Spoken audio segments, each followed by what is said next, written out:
خواتین و حضرات، میرے ساتھ میرے ساتھی یہاں پہ ممبران قومی اسمبلی، سینٹ، صوبائی اسمبلی، ہم لوگ آج یہاں پہ اڈیالہ جیل کا جو مین گیٹ ہے اس سے 300 میٹر ہم لوگ شمال کی طرف کھڑے ہیں، اور اس کی بنیادی وجہ یہ ہے کہ اچانک ہم سب کے پاس عدالت کے آرڈرز موجود ہیں۔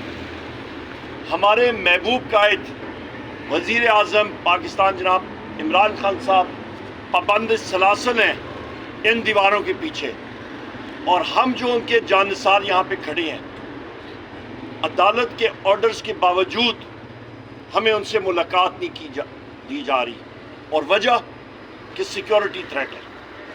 ہم اس چیز کی شدید الفاظ میں اس پابندی کی مزاحمت کرتے ہیں۔ یہ پابندی، یہ ٹوٹل ایک بوگس پابندی کی پابندی انہوں نے ڈکلیئر کی ہے۔ اس کی نہ قانون اجازت دیتا ہے۔ اس وقت اڈیالہ جیل کا سپرنٹینڈنٹ بھی یہاں پہ موجود نہیں ہے۔ جو اسسٹنٹ سپرنٹینڈنٹ ہے ان کو میں نے بلایا کہ یہاں پہ آ کے ہم سے بات کرے اور بتائے، اور وہ بھاگ گیا۔ کوئی سٹاف کا ممبر سامنے آنے سے انکاری ہے۔ ان کو ہم لوگ قومی اسمبلی میں بلائیں گے۔ ہمارا استحقاق مجروح ہوا ہے، ان سے پوچھ گچھ کریں گے۔ پنجاب اسمبلی میں ہمارے جو ساتھی ہیں پبلک اکاؤنٹس کمیٹی کے، اس پہ ہم لوگ اڈیالہ جیل کی جو اخراجات ہیں، جو افسران کی کرپشن ہے، اس کی جانچ پڑتال کرائیں گے انشاءاللہ۔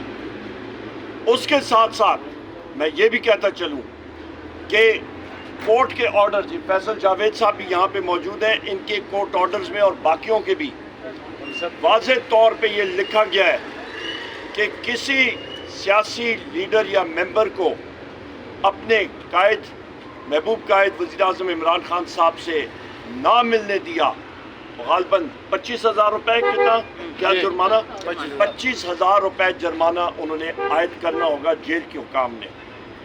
انہوں نے یہ پابندی 2 ہفتوں کے لیے لگائی ہے۔ ہم لوگ اس کو کنڈیم کرتے ہیں۔ جو ہوم سیکرٹری ہے پنجاب کا، اس کو شرم آنی چاہیے۔ وزیر اعلیٰ، سو کالڈ وزیر اعلیٰ، غیر آئینی غیر قانونی وزیر اعلیٰ مریم نواز کو شرم آنی چاہیے